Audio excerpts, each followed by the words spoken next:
السلام علیکم ورحمۃ اللہ وبرکاتہ۔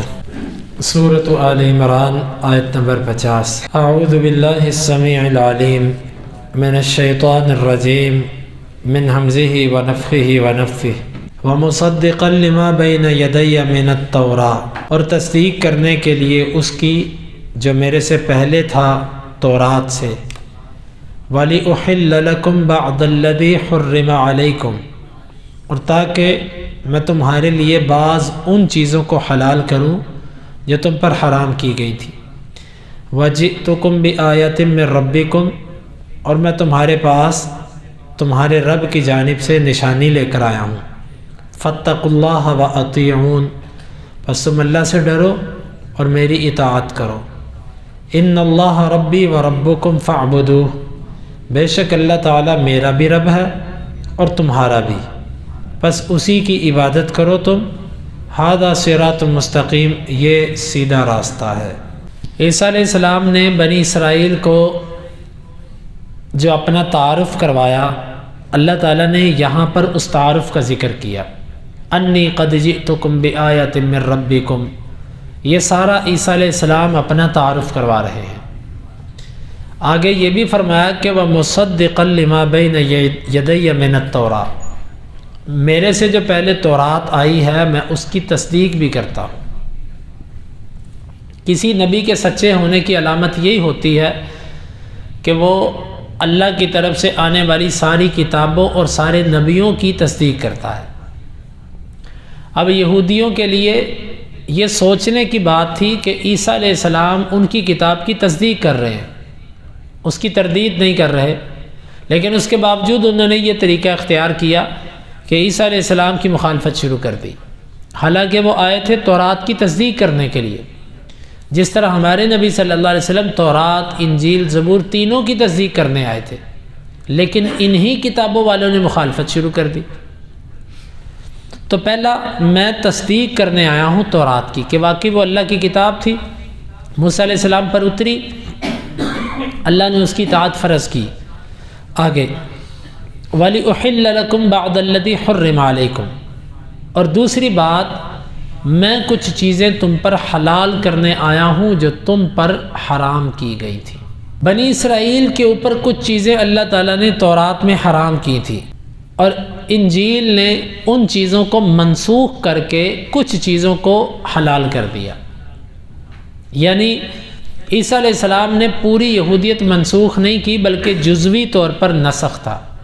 یہی اس مسئلے میں راجح موقف ہے۔ اس کے برعکس ایک دوسرا موقف بھی ہے، وہ یہ ہے کہ تورات میں سے کچھ بھی منسوخ نہیں ہوا۔ یہ جو عیسیٰ علیہ السلام نے کہا ہے نا کہ میں بعض چیزیں حلال کرنے آیا ہوں، یہ وہ چیزیں تھیں جو ان کے علماء نے خود اپنے اوپر تکلف کی وجہ سے حرام کر لی تھی۔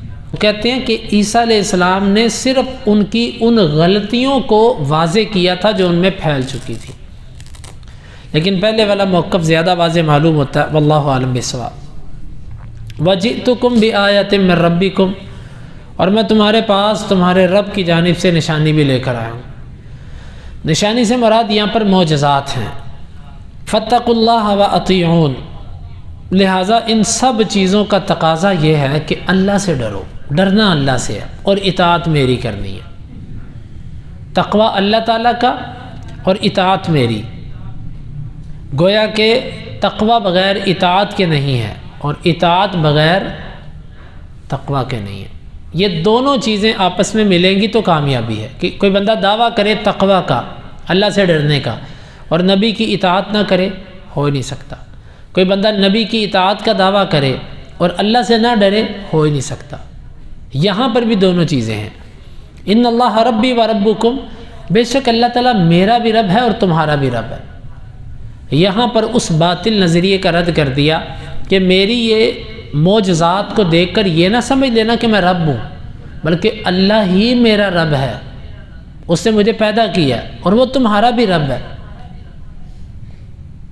اب دیکھیے عیسیٰ علیہ السلام بغیر باپ کے پیدا ہوئے، ماں کی گود میں کلام بھی کیا، اللہ تعالیٰ نے کتنی عجیب قسم کی جو ہیں وہ کرامات، معجزات ان کو دیے، ان سب کے باوجود وہ دعوت کس کی عبادت کی دے رہے ہیں؟